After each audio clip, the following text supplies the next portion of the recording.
Hey everybody, it's Tiffany, and I just wanted to pop in and talk a little bit about organization in general. So one of the things that happens with crafting is we get overwhelmed with all the things we have to organize and all the things we have. And then the idea of getting them organized is another whole or overwhelming task. When we talk about organization, we're talking about putting things into what I call a structured whole.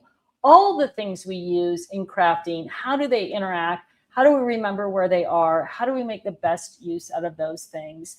And I like to use, or recommend that everyone uses, what I call the 4-section system. So this means grouping your products into 4 major categories. So the first category is alphabets and numbers. And these are alphabets, numbers, templates for journaling, anything that has to do with words that's not theme or holiday event specific, right? So this would be dies that are alphabet shapes. It would mean alphabet stickers, those type of things that are just colors. They're not theme specific.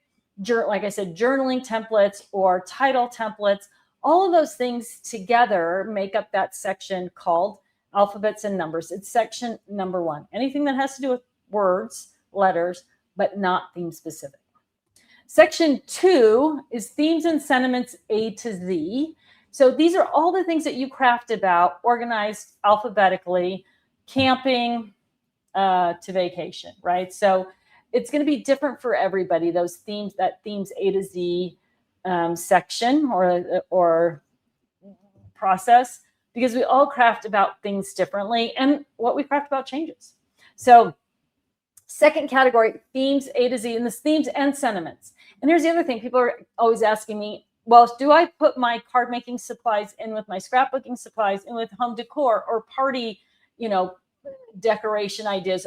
Yes, put all those things together. They all cross over. You might be able to use stamps or dies from card making on your scrapbook page, or if you're making placemats for a birthday party, you'll use those dies there, or goodie bags or banners or pennants. Any of those things, all themes and sentiments together by theme and sentiment. You want to see things when you want to use them, and you want to use most of your stuff as often as you can, right? Highest and best use for all those things.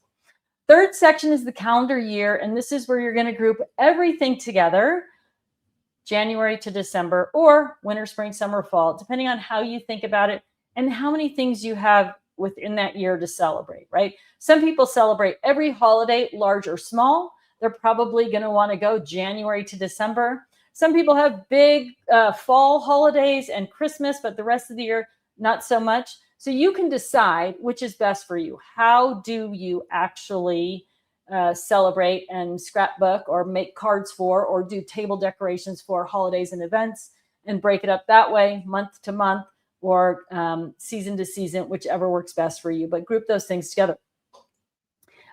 Why is that important? Because so often seasonal stuff all sort of looks the same and can all work together the same way, like themes and sentiments, right? So if you have Halloween and September, fall, and Thanksgiving all together, calendar year, you're going to see the leaves and the pumpkins and the trees, all the things that might work across any one of those categories all together, right? People say, why don't you just put Christmas under C in themes and sentiment, and Halloween under H in themes and sentiments, and fall under F?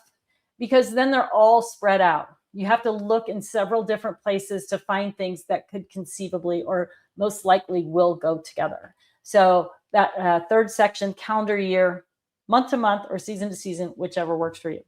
And last but not least is the rainbow. And the rainbow is where you are going to put everything together based on color.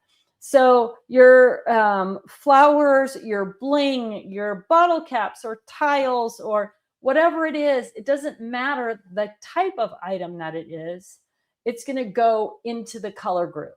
So if you are working on a project and you think, okay, I'm going to add a blue flower to this, and you go to where all your blue items are stored, you're also going to see that you have bling or tiles or maybe some washi tape or anything like that. Again, highest and best use. It's just going to remind you, oh, I have this product and I also have the skill to use it. So you're going to become a better designer. you're going to use more of what you have, and you're going to end up with a happier result. The other thing is, all of this makes it a lot easier to do what I call crafting on the fly, right? So we've all bought things that we can make and would like to make, but we didn't have the time to make them because we couldn't find everything, or we knew it was going to take too much time. So this makes it easy when you're using the 4-section system. And I always use this example of, I went to a girlfriend's birthday party and I was bringing a bottle of wine. I went to the birthday section of my collection, and I found these stickers that said bling stickers that said happy birthday. I was like, okay, these are perfect. And then I had other just bling beaded or like strip stickers. And so I just dolled up this wine bottle with these blingy stickers. It took me a total of 5 minutes. It took me 5 minutes to find it, put it on the bottle, clean up, and get out the door. But when I got to the party and presented that bottle of wine that was all blinged up, all the ladies were like, oh my gosh, you're so amazing. You're so crafty. I can't believe you did this. It literally took me 5 minutes. So not only was the birthday girl in love with the bottle, she uses it still to this day on her birthday, around her birthday, as a vase with those stickers on it. Everybody else thought it was amazing. And I was able to use up a bunch of craft supplies that were just hanging around, right? Quick and easy. And when you have everything organized that way, and you know exactly where to go to find what you need, you are going to use more stuff. And more than anything else, it's going to be a lot more fun. When there's no stress involved with finding your things, it's just so much more fun to craft. So the 4-section system, there is a link wherever you're watching this, look around below, above, or even on our website. You can download the 4-section system handout. I do have a themes and sentiments list there for you as well. It's free to do. I just want you to get organized. I want you to have more fun. I want you to craft more often. And I want you to invite other people to come and craft with you. All of those things are side effects of being organized. So thanks so much for tuning in. Get your 4-section system download, and you too can be organized.